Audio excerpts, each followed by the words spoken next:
Bom, vou tentar então apresentar para vocês uma pesquisa em andamento,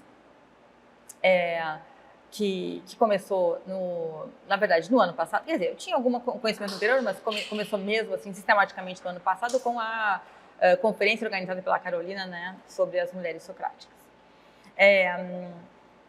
Então, o tópico Aspásia é um tópico difícil, né, nessa medida, né? O nosso conhecimento dela provém, sobretudo, da sua notoriedade. Nós não conhecemos Aspásia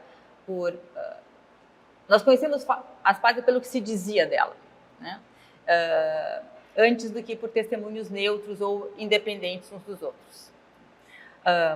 Tem um título de um livro sobre Aspásia que é Prisioneira da História, porque o que a gente conhece de Aspásia é de ouvir dizer. E deste ouvir dizer, há duas narrativas. Uma narrativa que a associa a Péricles, né, como amante de Péricles, e a outra que a associa como companheira de Sócrates. E o que quer que una essas duas narrativas é também especulativo. Né? Assim como o que a gente pode inferir a partir dessas narrativas individualmente tomadas também é um pouco a respeito de Aspásia. Tudo é muito especulativo. Por quê? Porque a notoriedade dela com relação a Péricles tem a ver com um general, né, um político influente do período áureo de Atenas, responsável por esse período áureo, mas também pela turbulência política acontecida a partir daí, né, na Guerra do Peloponeso e tal. Então, a Aspásia está relacionada também às turbulências políticas através de Péricles. E, por consequência disso, ela foi objeto de retratação, né, ela é retratada nas comédias de forma pejorativa. Certo? Do mesmo modo como Péricles o foi, né? Então, Aspásia aparece as primeiras aparições, né? As primeiras coisas que se disse a respeito de Aspásia foi através das comédias. Uma coisa importante de mencionar, ela era uma estrangeira, né? E até onde a gente consegue saber, em todo caso, das histórias, ela chega em Atenas, mas havia uma lei do próprio Péricles que impedia as mulheres estrangeiras de se casar legalmente e que seus filhos tivessem cidadania. Então, a Aspásia tem uma condição ela pode até, proveniente de família aristocrática, ela poderia ter tido uma boa educação, mas ela não tinha perspectivas, né, de uma estabilidade econômica em Atenas, assim, né, um casamento, né, legítimo e tal. E a história conta que o Péricles era casado legitimamente, mas ele se divorcia para ficar com Aspásia. Tá? Então, a Aspásia se torna uma concubina enfim, e influente, quer dizer, uma pessoa provavelmente influente na vida do Péricles, porque então ela vai ser retratada de forma pejorativa nas comédias, como se ela tivesse influenciado Péricles, inclusive influenciada na guerra, sendo uma das causas da Guerra do Peloponeso e tal. Não se dá do Peloponeso, mas enfim, de uma outra guerra. Então, a gente conhece Aspásia por esses comediógrafos, alguns deles contemporâneos do casal, né, Crátino e Eupolys, que a tratam por concubina, e Aristófanes, que retrata ela em uma comédia após a morte de Péricles, e aí como causa da Guerra do Peloponeso, como causa de alguma guerra, e dona de um bordel. A gente também tem nesse panorama, nessa narrativa da relação de Aspásia com Péricles, a gente tem uma referência em Antístenes, que é um discípulo de Sócrates. Ele teria uma obra intitulada Aspásia. A gente não conhece exatamente do que tratava Aspásia, mas a gente sabe que ali ele fazia algumas críticas a Péricles e à educação que ele teria dado aos seus filhos. Então, né, ele diz que Péricles entrava e saía da casa de Aspásia, ou de Aspásia, tem uma conotação talvez erótica ali. Então, a gente sabe que Antístenes deve ter tido uma tonalidade crítica nessa obra. A gente não sabe se há Aspásia, mas, em todo caso, há Péricles. Tá? Ainda é, em todo caso, uma conexão Aspásia-Péricles, até onde a gente pode dizer em Antístenes. Mas a narrativa que une Aspásia aos demais socráticos, ao Sócrates, ela vem de diálogos socráticos. Então, aparece em Ésquines, que tem um diálogo intitulado Aspásia, aparece em Xenofonte, que menciona Aspásia 2 vezes. Nas Memoráveis, ele diz que Sócrates diz que Aspásia é uma casamenteira, é uma expert em casamentos. E no Econômico, ele diz que ela é muito sabedora da administração doméstica. No Menexeno, do Platão, ela é dita ser instrutora de Sócrates de retórica, e boa parte do texto é um discurso que teria sido composto por Aspásia. Esse discurso, no entanto, ele seria cronologicamente impossível. Ele, né, tem eventos que teriam se passado depois da morte de Péricles, que deveria ser a pessoa que deveria dar o discurso. Tá. Então, essas são as aparições de Aspásia. Em todo caso, ela aparece sempre como sabedora, instrutora, né, professora, mesmo em Ésquines, em que, em todo caso, o papel dela em Ésquines, na Aspásia do Ésquines, é mais ainda sábia e virtuosa como Sócrates, né? Nesse diálogo, ela interpela Xenofonte e a sua esposa. Então, a gente vai tratar sobretudo desse diálogo. Tá, a questão então, na verdade, uma vez que essas aparições são bastante ficcionais, certo? São diálogos socráticos, portanto são ficcionais, a questão que a gente pode fazer, a análise que a gente pode fazer sobre esse material é qual é a relevância filosófica de colocar Aspásia ali naquele papel, né? E também qual é o grau de ironia, né, que existe em colocar Aspásia naquele papel, certo? E quanto de ironia socrática, e isso foi levantado como, né, para descrever o diálogo, assim, sobretudo de Ésquines, né, mas também dos demais, né, o quanto de ironia haveria ali em posicionar Aspásia naquele lugar. Tá, então essas são as duas questões que eu queria elaborar: a relevância de ter Aspásia nesse papel e o grau de ironia. Bom, Aspásia, eu vou trabalhar sobretudo com Aspásia de Ésquines, uma questão de tempo também. Ésquines é um dos socráticos menores, né, pouco conhecidos. A gente conhece ele por reconstrução da sua obra, né, a gente conhece por fragmentos. Uma das reconstruções foi feita por Ehlers, Bárbara Ehlers. Nessa reconstrução, Bárbara Ehlers sustenta que o interlocutor de Sócrates é Cálias. Cálias é um ateniense muito rico que pagava por ensinamentos retórico-filosóficos políticos, e também alguém que dava banquetes, né? É na casa dele que se passa o banquete do Xenofonte. Então ele também, né, é associado a essas cortesãs, as retairae, e a Aspásia, em alguns das narrativas, é também dita ser uma cortesã, né? Concubina, cortesã, dona de bordel, ela circula por essas designações, assim. Bom, no Aspásia, então, o Cálias se dirigiria a Sócrates pedindo por uma sugestão de um professor para o seu filho Hipônico, né? Provavelmente ele queria um professor que tornasse seu filho hábil em retórica e se tornasse um proeminente político. E o Sócrates sugere Aspásia. Tá? Isso causa, né, uma surpresa, no mínimo, né?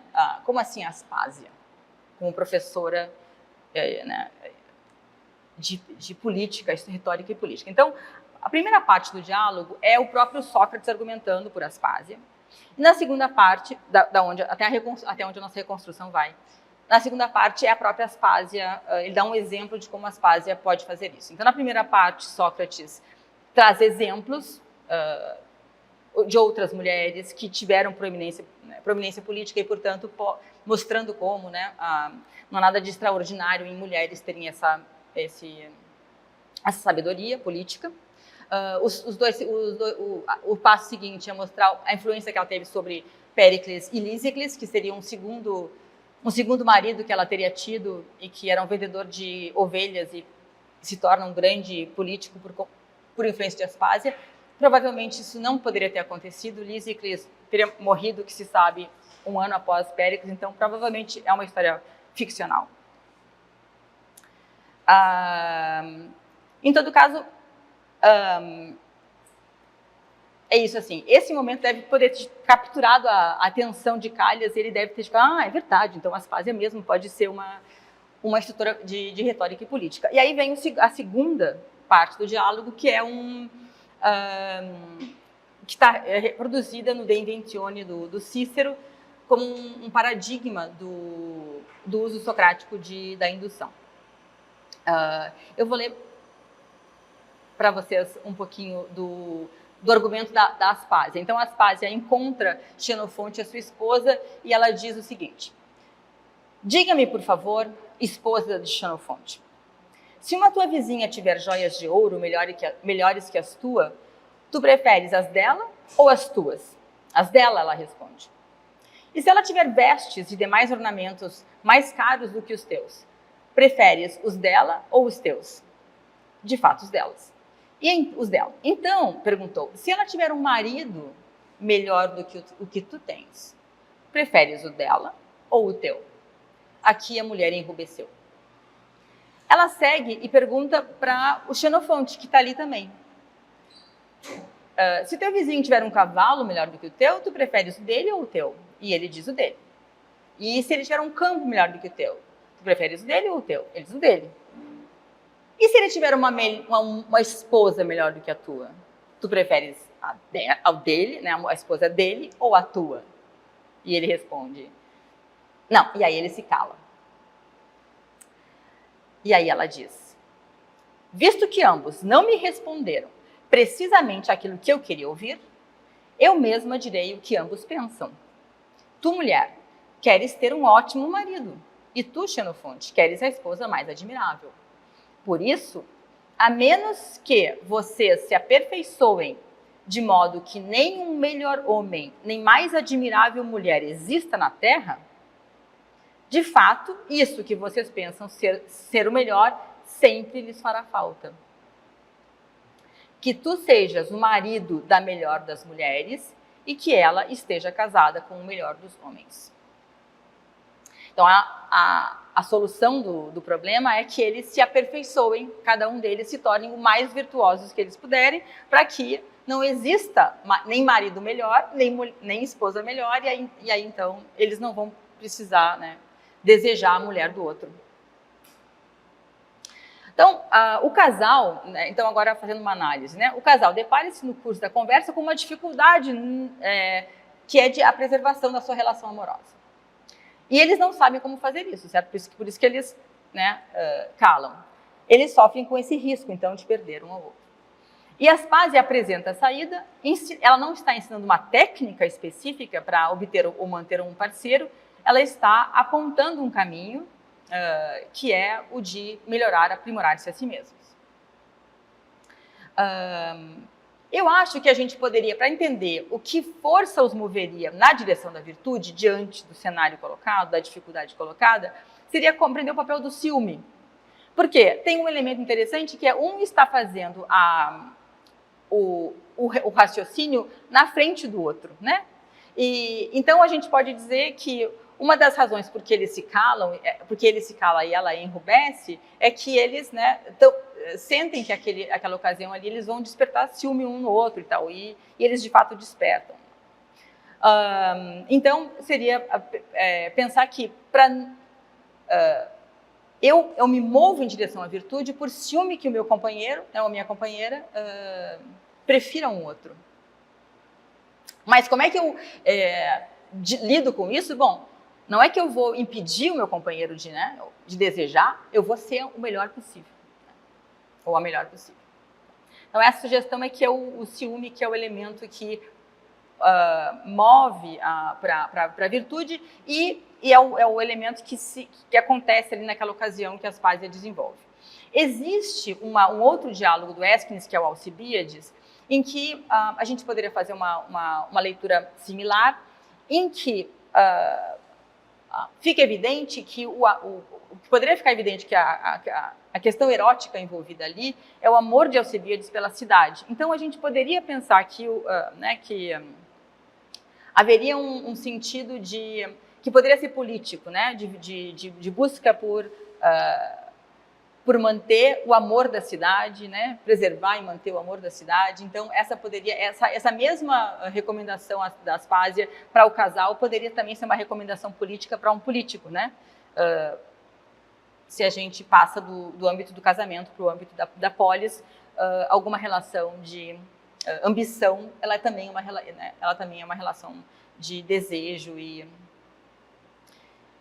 lá no Alcibíades fica claro que, por exemplo, Temístocles é um general amado pela cidade, mas a cidade deixa de amá-lo e o exila. Então, tem de fato essa coisa de como é que eu preservo o amor da cidade. Então, talvez aqui a gente pudesse encontrar a passagem da Aspásia como uma instrutora de retórica, de política, né? Mas aí é a virtude política, porque assim como no caso do matrimônio.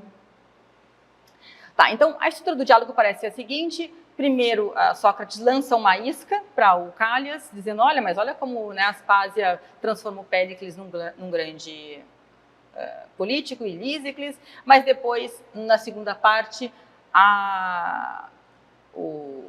o que se vê de Aspásia é que, de fato, ela é uma instrutora de virtude, né? Não daquela habilidade retórica política que o Cálias esperaria, né? Mas da virtude socrática. Bom, qual é a relevância de Aspásia? Eu vou tentar agora desenvolver um pouco isso e também a questão da ironia, né? Para mencionar um pouco as acusações de ironia, né? Tem uma passagem do Filodemo em que ele diz que Aspásia, né, o diálogo Aspásia é um caso de ironia e de simulação socrática, pois tudo que é atribuído a Aspásia, na verdade, é a Sócrates que pertence.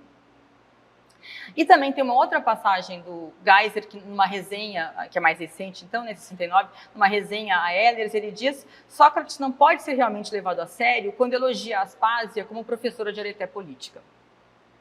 Tá? Então, seria toda uma grande brincadeira do Ésquines. Então, deixa eu tentar rapidamente responder a isso. O próprio Geyser, ele diz o seguinte, que é uma observação interessante.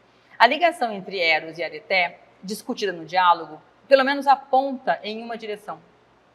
Deveríamos compreender que mesmo a mais alta areté política e o correspondente conhecimento político necessitam de uma força erótica como elemento essencial. Tá? Então, essa seria a conexão desenvolvida tanto no Alcibíades quanto no Aspásia, do Ésquines. Inclusive, dizem que Ésquines teria sido o introdutor do elemento do Eros como uma noção socrática, né? Que aí depois ele vai reaparecer em Platão, mas que dos socráticos, o primeiro a trazer a noção de Eros teria sido Ésquines nesses diálogos. Um deles intitulado Aspásia.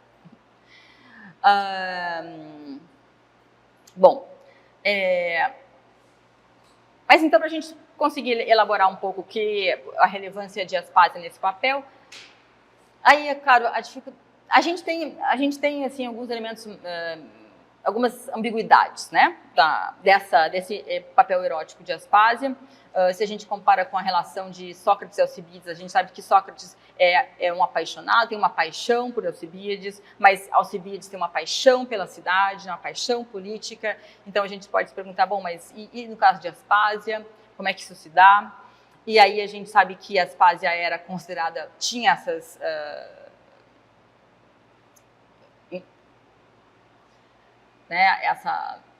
esse pano de fundo da relação dela com Péricles, ou então dessa posição de cortesã, mas a gente não sabe muito bem, né, se era, se não era, se ela realmente era alguém que conhecia as artes amorosas por ser uma cortesã, ou simplesmente por ter sido amante do Péricles.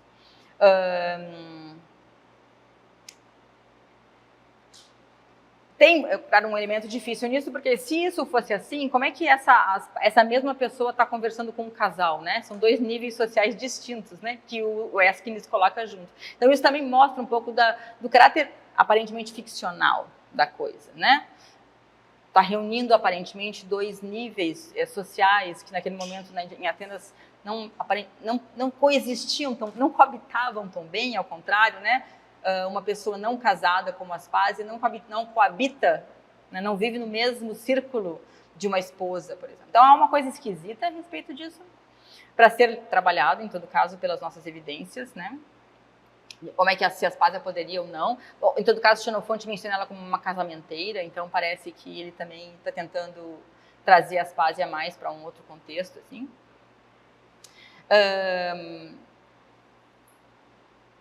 Bom, então a gente tem esses elementos difíceis de, talvez, de compatibilizar, né? A Aspásia como alguém que conhece assuntos eróticos, porque ela vem de um ambiente, né, de ser amante do Péricles, e por outro lado, ela está conversando com um casal, né? E isso é também, também um outro elemento de, talvez, de dificuldade para a gente compreender, e por isso, né, também essa avaliação de ironia, é que o Callias, ele é essa personalidade que promove banquetes, portanto, convive com essas cortesãs, e Callias, ele sofre uma espécie de conversão, né, no diálogo, porque Sócrates encontra o desejo dele, né, deve provocar uma dificuldade e produzir uma conversão para encontrar em Aspásia uma professora de virtude e não de retórica, né? Então, em certo sentido, a gente tem que passar, né, Aspásia tem que sofrer uma virada também aos olhos de Callias, né? Ela parece que ela vai se transformando assim do que ela pode ser para finalmente uma professora de virtude. No entanto, parece que Aspásia não teria o potencial, o poder de fazer a conversão completa, ou seja, levar até a virtude, se isso fosse um caso puro de ironia, né? Quer dizer, ela teria, me parece que se o objetivo de Ésquines fosse inteiramente irônico ou né, de dissimular Sócrates, Aspásia não teria, me parece, como produzir o efeito final de mostrar o caminho da virtude, né? Aquele diálogo mostrado lá no final como aquele diálogo, que efeito aquele diálogo poderia ter sobre Callias, ele não deveria ter o efeito de conversão para a virtude em Callias se tratasse sempre apenas de uma se tivesse apenas um tom irônico. Eu não sei, essa é uma coisa a refletir um pouco mais, mas me parece que o tom irônico, no fim das contas, ele não ajuda, né, no trabalho de conversão, e ele não parece necessário para que o diálogo atinja seus objetivos de conduzir Callias a compreender que o verdadeiro professor é o professor de virtude e não das artes políticas.